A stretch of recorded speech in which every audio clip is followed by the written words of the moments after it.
Are zoos complicit in wildlife trafficking?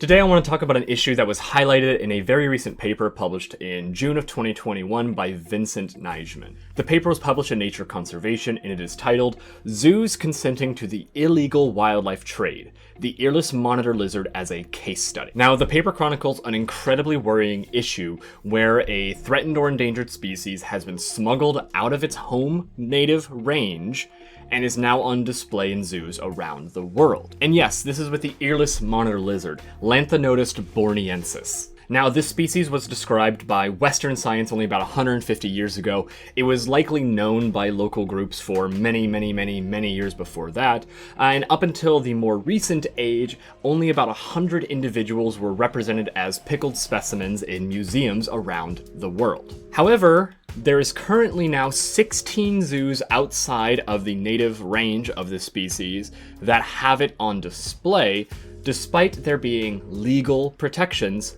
against smuggling. What I'm going to do in this video is break down the paper, talk about the timeline of protections and where this species is found in zoos, and then address 8 justifications for keeping the species in zoos that were laid out in Nijman's paper. Let's start with what actually is this species. So again, this is the earless monitor lizard, so named because it does not have an external ear opening, so it looks earless. This is a largely nocturnal species that lives in burrows near water. And while it has not been assessed yet by the IUCN, it would likely be considered threatened or endangered based on what we currently know about this species. Through the 1970s, Indonesia, Malaysia, and Brunei, hereafter referred to as Borneo, placed legal protections on the species that banned the export of individuals from the country, as well as trade within the countries. Fast forward to 2012, when reports of the species found in Indonesia started to raise concerns that this species may be illegally trafficked for the exotic pet industry. In 2014, this prompted Stoner and Nijman to publish a report talking about worrying communications about, again, being smuggled for the exotic pet trade, and then urging the species to be listed for CITES protection. CITES being the Convention on International Trade in Endangered Species of Wild Flora and Fauna, which regulates trade internationally. And then in 2016, this species was added to CITES Appendix 2, essentially banning its trade internationally in 180 signing countries. Now, in that 2014 paper, Nijman and Stoner, they referenced that most of the smuggling operations were done by a small yet prolific group of smugglers that had already had 2 members that were previously convicted of international wildlife smuggling. And in Nijman's 2021 paper that we're discussing here, he noted that the USA, Austria, and Germany are important destinations for smugglers. However, only 2 smuggling attempts have actually ever been thwarted, both of which were conducted by German nationals. In May of 2013, iZoo Japan was the first zoo to display these animals to the public. Now, in May of 2013, this species had not yet been given the CITES protection. However, it would have been protected by the Bornean governments due to their regulations from the 1970s, where again, exports were banned. To this day, Borneo has still never exported a single individual earless monitor lizard. So this raises the question of how did iZoo actually obtain these individuals? Further, they reported in 2014, 2015, and 2016 that they had bred these individuals, thus receiving even more. In 2017, they also reported purchasing 30 more individuals from another private collector. I also want to note that this zoo has precisely 0 accreditations for the quality or standards that are kept within this zoo. Now, from here on the screen, I will list very briefly all of the other zoos in order chronologically of when they received monitor lizards, how many, where did they receive it, etc., but I will not be going in depth into all of them. I will be focusing on the Prague Zoo and the Audubon Zoo instead. If you want to see all of the individual reports and how many of these actually conflict with each other, I would highly recommend looking at the paper that is linked in the description. So let's talk about the Prague Zoo. Prague Zoo obtained 7 individuals from iZoo, which contradicts iZoo's reports of never sending individuals out from their collection. Prague Zoo also received a single individual that was confiscated by authorities in Hong Kong.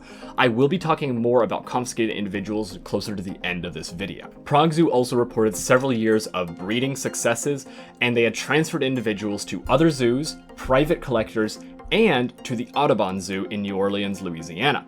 Now, the Audubon Zoo in New Orleans is the most recent zoo to put them on display, where they put them up in February of 2021.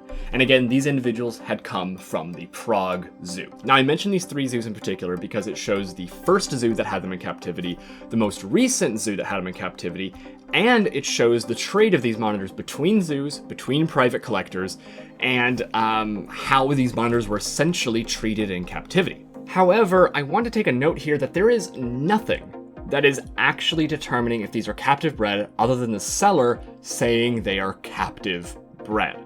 So yes, it can easily be a smuggled individual that is simply listed as captive bred.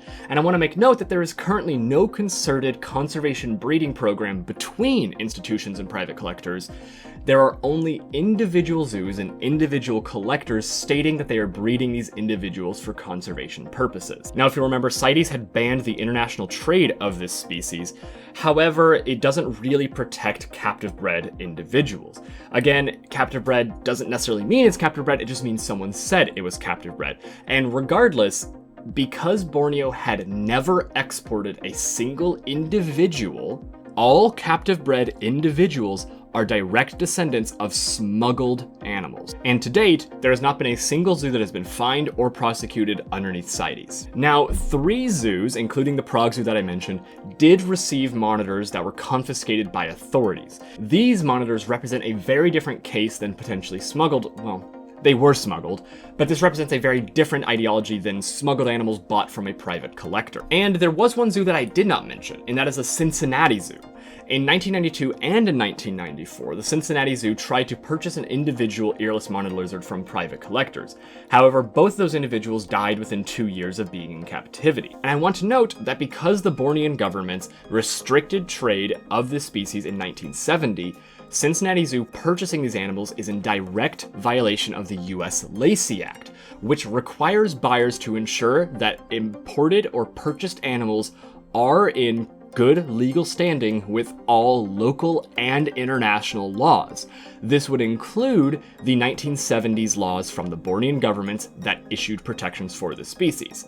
The Cincinnati Zoo was not prosecuted in any way. Now that was a very good outline, that was a little bit of opinion, but what I really want to do is discuss these 8 justifications that Nijman included inside of his paper.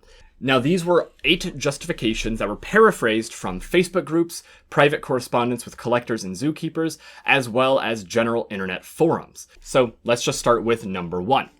Trade is not the problem. Deforestation is, or poor governance.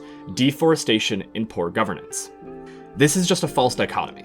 You're trying to say that wildlife smuggling is not a problem, instead it's essentially habitat destruction and governance. You're creating this false dichotomy, which is saying that there is this is not wrong, this is a this or that. No, they're all problems. They are all massive problems. And when you're saying that people who are smuggling animals, smuggling endangered or threatened animals out of their home country is not a problem, that is justifying smuggling. And there is no logical way that I'm going to allow the justification of animal smuggling. Keeping them in zoos is a whole other thing that a lot of these points will get into, but no, animal smuggling is wrong. Number 2, illegal trade is a problem, but others do it. Private individuals or non-accredited zoos, not us. I don't know what the us is. Based on context clues, I'm assuming this is an accredited zoo. By saying others do it, but not us, you're ignoring the fact that you are purchasing animals for ludicrous amounts of money, up to $8,000 to $10,000 per individual, that might have been directly from a smuggler. Like, how many of these animals were bought from private individuals? How do you know that private individual was not the smuggler? How do you know that private individual isn't giving kickbacks to the smuggler? At the end of the day, you are purchased animals that are now in captivity through illegal means. Even if they were captive bred, the original point of why they are in captivity is because they were smuggled. So no, you may not be doing the smuggling, you may not be going to their country and taking the animal, but you are creating financial incentive to smuggle. Number 3, I just got mine from a friend in exchange for a turtle. It is not as if I am doing the smuggling myself. And no, I did not ask where she got it from. This is all very sensitive, and there is no legal obligation for me to ask those kinds of questions. That argument really bothers me. Like, it really bothers me. So it's you just got it from someone, but you knew there was issues, and you said, I didn't need to ask if it was legally smuggled or not. I don't know. But by saying that you're not doing the smuggling yourself, but you're, again, creating financial incentive to smuggle, you're trying to push the blame off of yourself. You did something wrong, and you may have done it unknowingly, and that's fine, you know? Like, there's so much lies about, is this legal, is this not legal? And of course, like, I'm a believer that if it's legal, you should be able to do it. You should be asking questions on if you should, but at some level, we need to trust that the laws surrounding conservation are the proper laws. I would not do it because morally I do not think that's a good idea. I don't like purchasing first generation wild-caught individuals. I think that, again, promotes the idea of smuggling. And by saying that you got it from a friend, you're not doing the smuggling yourself, again, you're mitigating blame and pushing it onto someone else without actually acknowledging that you may be helping smuggling. There's no legal obligation for me to ask those kinds of questions. Yeah, but there's a moral obligation. 4. I do not buy smuggled animals, I just buy their offspring. The animal is technically not mine, I just take care of him so he can breed with my female. There's a couple things I really hate about this. So let's just start off with that first point, that I do not buy smuggled animals, I just buy their offspring. Again, you are creating financial incentive to smuggle. If I smuggle in 2 individuals and breed them, and then sell all of those offspring at $10,000 a pop, hell yeah, I'm gonna smuggle more animals because there is no financial incentive for me to do so. And if I'm just selling the captive bred ones, because people obviously don't have a problem with it being captive bred, even though the only way I could have captive bred them is by smuggling, that's not a good argument. You're again supporting it by saying that I'm not directly supporting it, but you are indirectly supporting it, and even in your own argument, it takes 2 logical leaps to understand how you're supporting it. Then the second part, the animal's technically not mine. I just take care of him so he could breed with my female. That is bullshit. I'm sorry, that's bullshit. Like, the animal's technically not mine. If someone stole that animal for you, you would be claiming ownership and trying to get it back, wouldn't you? Saying that it's not mine and I'm just breeding it is such an awful way of thinking, especially if you're taking care of an animal. Like, I understand that at some level, if you're running a business where you breed reptiles or, you know, whatever, you do have to have some separation between it being a pet and it being a component of your business. But by saying it's not yours, it's not technically mine, you're just trying to mitigate blame off of yourself. And that you're just taking care of it so you can breed with your female. It just feels a little slimy to me. I'm sorry. Like, that, I hate that argument. I really hate that argument. Number 5. Smuggling is a problem. People have done things they should not have, but let bygones be bygones and make the best of a bad situation. Let's all think of the best interest of the animals. Number 5, I'm like halfway there with, okay? Smuggling is a problem. Yep. People have done things they should not have. Yep. Let bygones be bygones? No. Sorry, no. If someone has been animal smuggling, they should be prosecuted. Sorry, they should be prosecuted. Doesn't matter how long it is. If you are actively promoting animal smuggling and poaching, you should be prosecuted. Point blank, done. So no, I'm sorry, if you're taking animals from the wild illegally, crossing international lines, and selling them for ludicrous amounts of money, should not be allowed. You shouldn't let that go. Now, where it says, make the best of a bad situation, let's think of the best interest of the animals, I agree. However, again, for like the 5th time now, by giving financial incentive to smuggle, you are not helping the animals. You are helping the smugglers. Simple as that. Now, the confiscated animals, which is a whole different issue, that, very different. Those, absolutely, let's make the best of a bad situation with those. Let's use those to talk about, hey, this animal was smuggled. Now it is in our care because of legal issues with sending it, and now we're using it in captive breeding programs. However, let's not pay $8,000 to $10,000 per individual to a private collector that might have smuggled it, knew the person who smuggled it, or just bred smuggled animals. Sorry, I don't think that's good logic. Number 6. Now we have the earless monitor lizards, we have to make good use of them. It is better to have them inside zoos than in private hands. It is not that we have broken any laws or that anyone we are dealing with was convicted of reptile smuggling. This is one that, again, I'm halfway there on. We have to make good use of them? Yeah, I absolutely agree. Now that they're in our hands, they can't be put back in the wild for XYZ reasons. we should be making the good use of them, right? However, it feels a little bit like you are mitigating the blame. It's like, well, now that we have them, we can't send them back, but you forget the part where you have them because you spent ludicrous amounts of money to private collectors to get them. It is better to have them inside zoos than in private hands. Again, I don't know these individuals, I don't know the context of the conversation, so it's hard to say. That case, I do agree with in the cases of these animals that are smuggled or direct descendants of smuggled animals, that it should be in zoos that have more onerous to report where these animals are going, to report deaths, to report acquisitions, right? Than in private hands where you can just say, I don't have any, and you actually have 30 of them in your back closet, you know? So I agree with that sentiment. However, I don't, like, if they're saying that we are buying them from private individuals to keep inside zoos because it's better, you are financially incentivizing smuggling. Say it with me. We are financially incentivizing smuggling. So that is what I have a big problem with. The last part, it is not that we have broken any laws, but that anyone we're dealing with was convicted of reptile smuggling. I'm sorry, but if your baseline is that they have to be convicted for reptile smuggling, that's ridiculous. Because, again, we've talked about how there was already lots of smuggling, lots of issues with this, and only 2 people were convicted. I would actually argue, that we would only deal with cases where people were convicted of reptile smuggling, where those individuals were seized by authorities and are now in zoos. Not that, hey, I have these animals that have never been exported from a country legally. Do you want to buy some? Yes. Have you been convicted? Nope, not yet. No, that's such an awful argument, and I really hate that. I really hate that. Just because you aren't convicted doesn't mean you haven't broken laws. 7. See how useful our animals are for research and education. We now know things we never knew before. We now know how to keep them in a captive setting, how to breed them, and how to best display them to the public. Again, not talking about why the smuggling itself is a bad problem. So yes, these animals can absolutely be incredibly useful for all of this, for research, for education, understanding how to keep them, breeding them, displaying them, all of that, super useful.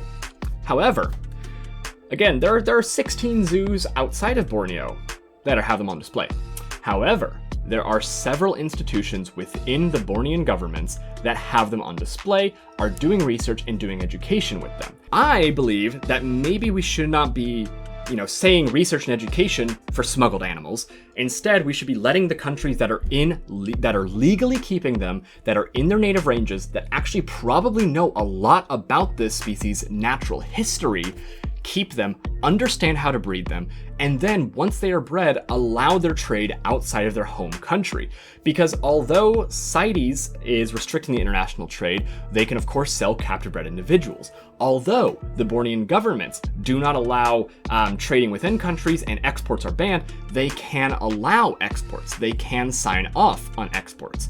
So if you want to do this legally, if you actually want to be a champion of conservation, maybe do this through legal means, not aiding and abetting smuggled animals.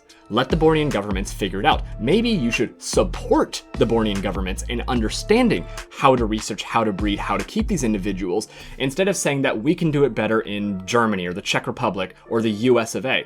Again, that's just another case, in my opinion, of Western scientists, Western conservationists, thinking they can do it better than the people who actually live in the area where the species is found. That is ridiculous to me. So while you're there, I think that you're completely missing the point that you are supporting animal smuggling, all in the name of research and education. Here's the deal. They're not non-exclusive domains. You can have research and education without animal smuggling. 8, the last one. Our population is of vital importance to the survival of this species. It has an immense conservation value. Absolutely. Now, of course, I don't know what the population here in question is. I don't know if this is a zoo or a private individual, but yes, captive breeding can have immense conservation value. But this is again going back to the case of you can't say you do something for conservation while also indirectly or directly supporting animal smuggling. Those are antithetical to each other. They do not. They don't overlap. And it's insane to me that you can turn a blind eye to one issue that you're actively supporting while promoting another issue. And again, let's go back and let's figure out, why not let the Bornean governments, the institutions there, figure it out? Why do you assume that you are better as a single private individual? Why not let the people who are actually in the country, who know their animals, who can go to the field, who can understand them in their native range, figure out how to breed them? So all of these points, all of them make good points, right? They do have points, and I agree with some of their points there, but a lot of them are just completely missing the mark, and they don't understand that you can't be a champion of conservation while supporting smuggling. You can't be a champion of conservation while giving ludicrous amounts of money to private collectors that further incentivizes animal smuggling and poaching. There is such a weird ideology within exotic animals, specifically with reptiles and amphibians, where we can somehow turn a blind eye to smuggling and poaching, yet we will equally lambast people who smuggle and poach pangolins, people who smuggle and poach elephants, rhinos, anything like that. So I don't understand why we turn such a blind eye within our own community, and it absolutely drives me crazy. So that's more or less the end of this video. I do want to leave it off with a quote from the Nijman paper that I think just summarizes my own feelings quite a bit. Zoos have the moral obligation to ensure that the animals they acquire are from legitimate sources, and this includes acquisition of parent stock. Essentially, are the parents of whatever offspring you have that are captive bred, are those also legally obtained? While in some cases zoos are indeed best placed to take care of confiscated Earless Monitor lizards, the zoo community has a duty to ensure that this is not a route to launder illegally acquired animals. Absolutely this. Confiscated animals from smuggling operations that were busted, yes, I do agree, those should be put in zoos. I absolutely agree, if they can't be put back in the wild. And that zoos has a duty. The zoo and also the community that supports the zoo. This includes you and me, private citizens who go to zoos, who support zoos, who really do love the conservation efforts that zoos provide, should be on their ass about making sure they are not acquiring illegally laundered animals. If you support conservation, you cannot support smuggling. There's no ifs, ands, or buts about it. You cannot obfuscate the truth and try to convince yourself that somehow the smuggling is justified, or me giving money, creating financial incentive for smuggled animals is good for conservation.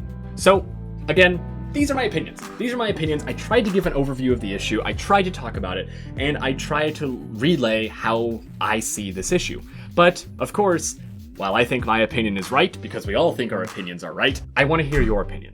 Was there something I got wrong? Do you disagree with how I responded to one of those 8 justifications? Or do you agree? Don't just comment if you disagree, comment if you agree as well. And if you want to support what I do, if you want me to make more of these videos and you want to see more of the behind the scenes, if you want to see these videos early, if you want to see the scripts, the unedited footage, anything like that, support me over on Patreon. It really does go a long way, and I am extraordinarily grateful if you do. So with that, have a good day, and let's just all agree to not smuggle animals. Let's agree to not purchase smuggled animals. Let's agree to not make the smuggling versus conservation a thing. And I don't know, let's just actually do conservation things. Whatever, like, you guys got it. Have a good day.